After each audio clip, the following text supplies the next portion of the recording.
قال يا بني لا تقصص رؤياك على إخوتك فيكيدوا لك كيدا.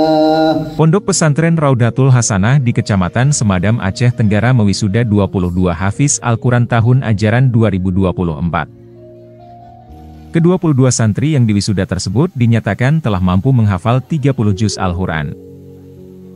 Mereka yang diwisuda terdiri dari 6 santriwan dan 16 santriwati. Prosesi wisuda santri berlangsung haru. Para santri ikut membasuh kaki ibu mereka untuk memuliakan orang tua dan sebagai ucapan terima kasih atas dukungan dan bimbingannya selama ini.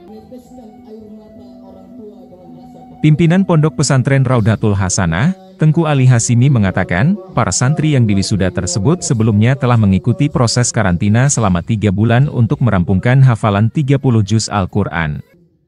Ia berpesan agar para santri yang telah menghafal Al-Quran bisa menjadi teladan dan mengamalkan ilmunya di jalan kebaikan. Syarat-syarat masuk untuk yaitu karantina habis Quran 30 juz. Pertama, semua anak-anak santri semua diseleksi dengan bagus, seleksi oleh ustadz dan ustazahnya, yaitu seleksinya bisa yaitu menghafal Al-Quran selama 10 menit.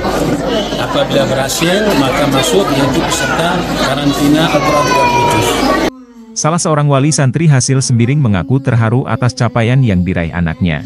Ia juga berterima kasih kepada para guru yang telah membimbing dan mendidik anaknya hingga mampu menjadi penghafal Al-Quran. Alhamdulillah, kami sangat bangga kepada pimpinan Pondok Pesantren yang dipimpin oleh Bapak Haji Ali Hasimi beserta ustadz-ustazahnya yang telah gigih mendidik anak kami sehingga mencapai tahfiz Al-Quran 30 juz. Dari Kabupaten Aceh Tenggara, Bulkaini Aceh Video.